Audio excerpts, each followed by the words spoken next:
was the last song though, and I didn't just come up here because I can't sing. Yeah, it's okay.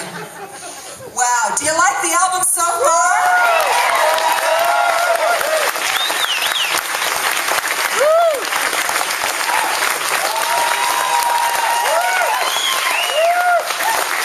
Mr. Burton Cummings can still sing, huh?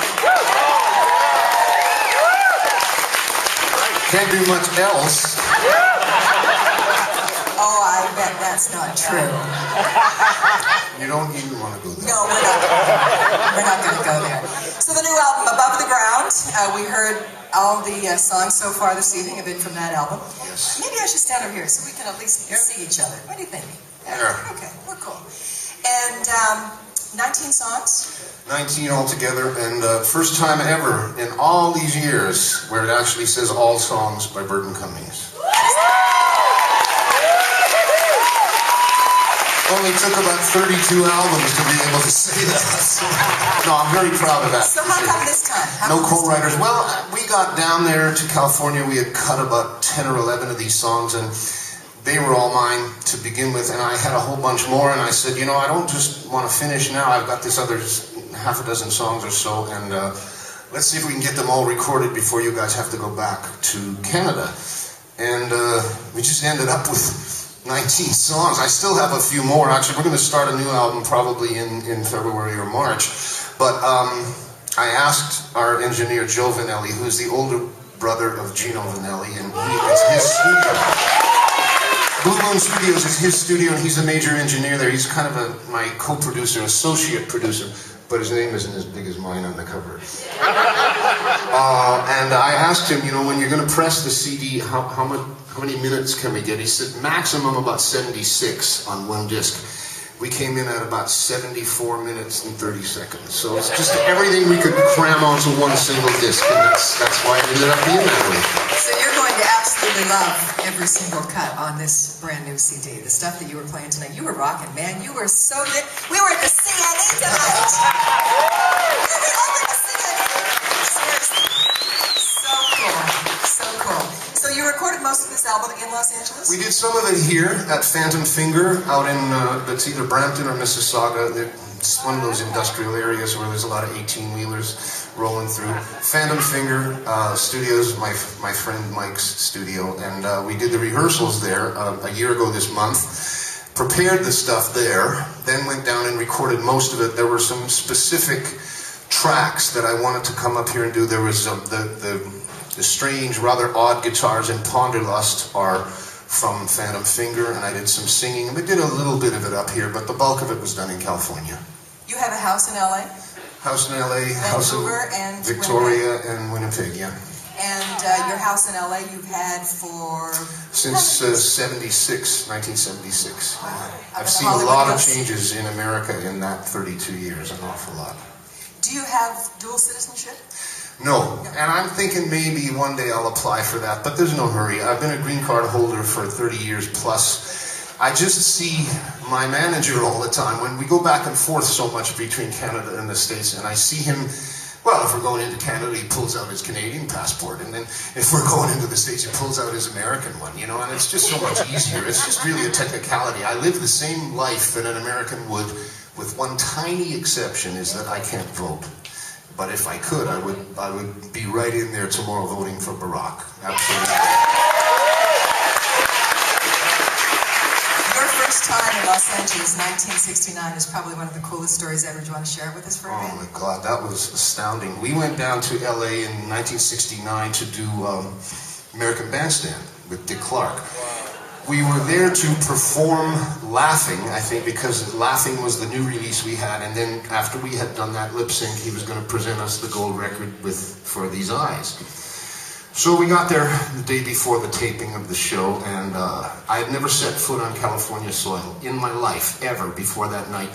I left the hotel. I wanted to see the Whiskey A Go-Go, and probably no one here is old enough to remember a show called 77 Sunset Strip. Well, maybe there's not such an age gap between us. I don't think so. And they used to, and Ed Kooky Burns used to park the cars in the parking lot of Dino's, which was right along Sunset Strip. So that, I headed out. I had to see that. I had to see the Whiskey A Go-Go. I had to see, all these incredible things along Sunset Boulevard. I walked all the way to the Whiskey A Go-Go, which was about 4 or 5 miles. I got there about 1:30 in the morning. Everything had been packed up for the night. I saw Eric Burton sitting in the corner having a few brown ones with some of his friends in the band, whomever they were. I still don't know who they were. They had finished playing. I just went in, drank in the vibes for a while, because I knew that's where the Byrds had played, and the Doors, and the Burrito Brothers, and the Buffalo Springfield, and the Youngbloods. These amazing acts had played there through the years, and I just drank in the vibes for a while. And then I said, okay, I've had my thrill for the night. I've walked 5 or 6 miles. I'll just hail a cab out front of the Whiskey. So I get out, as I'm about to tell the cab driver, take me back to my hotel, he says to me, before I open my mouth, he says, so, I guess you're going to the big party too. Well, by this time I've been in California for a total of about 2.5 hours. I'm not that silly. I said, yeah, I'm going. Let's get going. Come on, what are you waiting for? Next time I'm winding my way up the hills, past these places that all look like Beverly Hillbillies, and it's like 10 minutes goes by. I don't know where the hell I am by this time. I'm up in the hills, and I say to the guy, I gotta come clean with you. I'm not really invited to this party. I guess he'd been shuttling a lot of people back and forth from the Whiskey to this party. I said, but if you do me a great favor, take me up to where the party is. And I'll pay you for the cab fare, and please wait until, if they let me in the door, then you can go away, but if they don't let me in the door, then I'm going to have to get you to take me to my hotel, because I don't know where I am. So sure enough, takes me there. I pay him, I ring this huge doorbell. It's look like Beverly Hillbillies kind of mansion deal. Some drunk answers the door and says, hey, come on. So there I am. Now I've been in LA, California soil, a total of maybe 2 hours and 50 minutes, and there's crazy parties going on. People in the pool are naked, and there's just insane stuff going on everywhere. And there was a little piano, so I found it in the corner of this huge room, and I started playing a little bit. I've been there about 10 minutes. Some guy sits down next to me and starts playing the upper register of the keyboard. And I didn't really look up. I was just doodling some stupid, innocuous stuff. After about 3 minutes, I look to see who it is playing the upper register, and it's Jim Morrison. It was very strange, because I still hadn't really been in LA for more than about 3 hours in my whole life. So I thought, well, that's pretty cool. I'll just keep playing and see how long he sits here. He stayed for a while, and then he said to me, something like, I know where the beers are. So I followed him to the kitchen. We had a couple of beers. He was pretty hammered. He was far too drunk to be driving.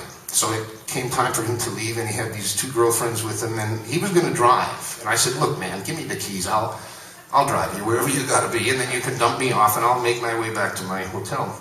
Well, long story short, it's already a long story. I'll just finish it. I drove him around that night in his GTO for about 6 hours. About 8:30 in the morning, they dumped me off, ironically, about 10 minutes from where I now live in LA. A little over a year later, he was gone. And I will treasure that night forever. It was remarkable that happened. Isn't that the best story? It felt like it was meant to be, like it was meant to be. So I'm grateful for that, and many other memories. Now, you were talking about playing, and there's a quote from Elton John that I read a long time ago that said, when he first started, he thought that he considered himself a piano player who sang. As time went on, he now considers himself a singer who happens to play piano. And Elton plays a wicked piano. Oh, he's a tremendous player. How do you see yourself now? Is there any difference from beginning to now? I don't play all that well. I just kind of honk along to support the voice. I think of myself more as a singer and a songwriter and kind of a, almost adequate piano player. Bruce Hornsby, there's a piano player, I'm sure that these people do not agree with you. We think you're a great player. Oh, stop it now. Stop it. I want my hat size to go up too much. Sure we do. Are you kidding? At your age? At your age. That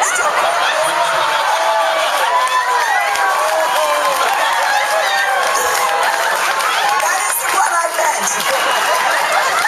Thanks a lot. Nice trying to talk to you.